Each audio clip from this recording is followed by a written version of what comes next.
The statement is very comprehensive and self-explanatory. Only to add from my side, that is not just a statement.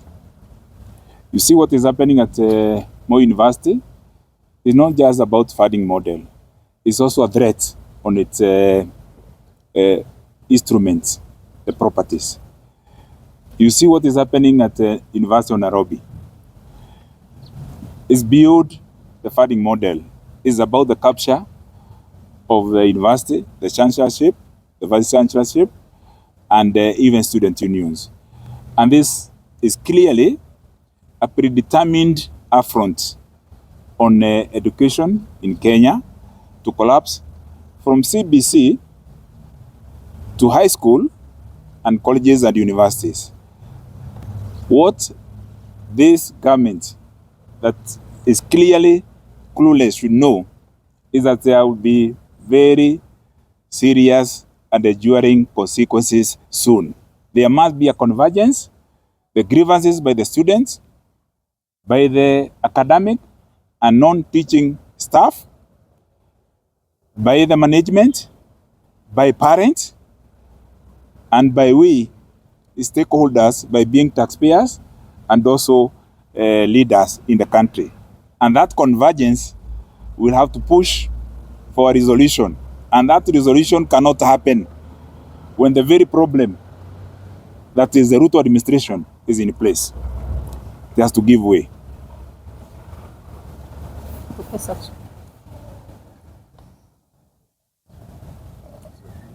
I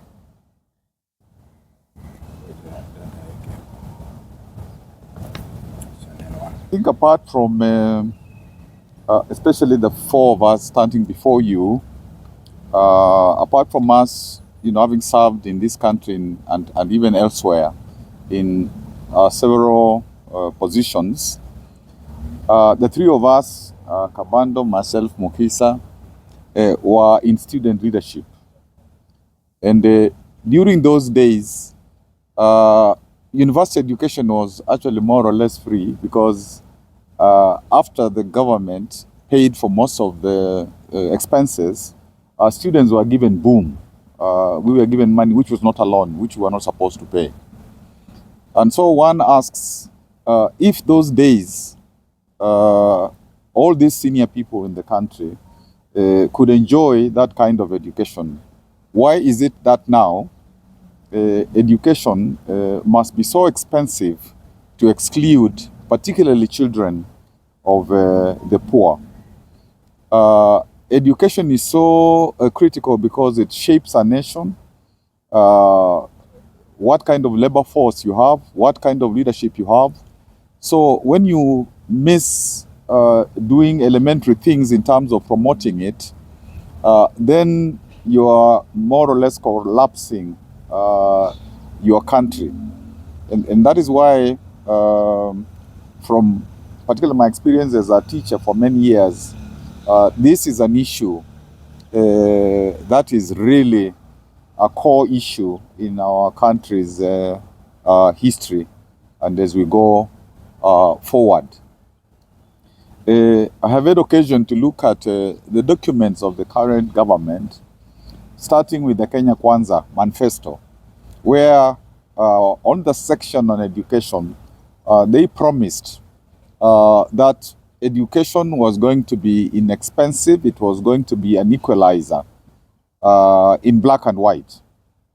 And even in the presidential task force that was chaired by Professor Munavu, the funding model in that, by and large, allowed students who are needy actually not to pay anything. Two categories, not to pay anything. And even the others, they were not paying much. So one must question those reversals and to question, did those two documents, the Kenya Kwanza Manifesto, as well as the Presidential Task Force, want those serious documents?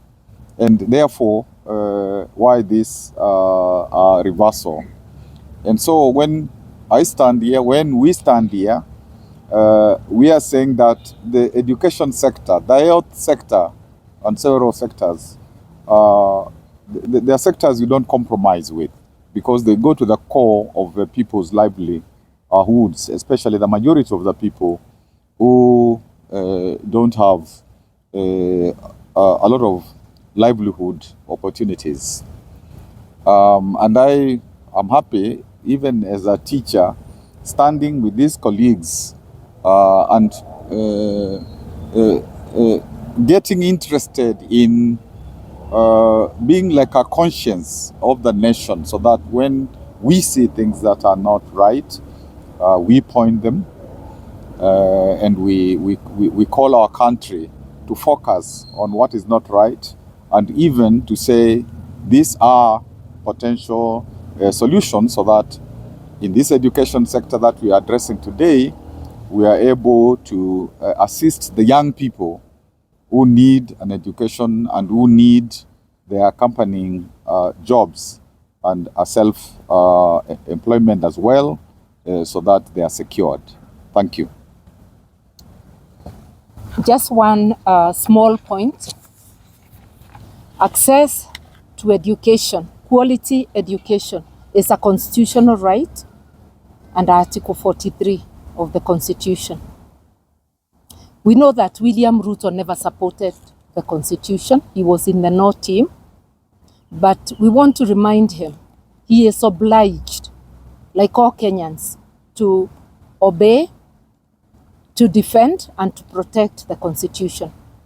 He therefore must not dismantle the efforts that have been put over the years towards universal access to education in this country. Kibaki started with free primary education, allowing so many children who have been left out to attend school. It went on to partial secondary. It was increased a little bit during the Ruto period. We should now be aiming to freeing education from kindergarten, that is ECD, to university level. Instead, Ruto and his administration have behaved the way locusts behave when they descend on greenery. They consume everything and leave nothing. So what his administration is doing is destroying education without providing the basics for university, which is accommodation, tuition, and meals. You have not given access to the poor, because any one of those three can make them drop out. Without providing the capitation for secondary, most students will be out.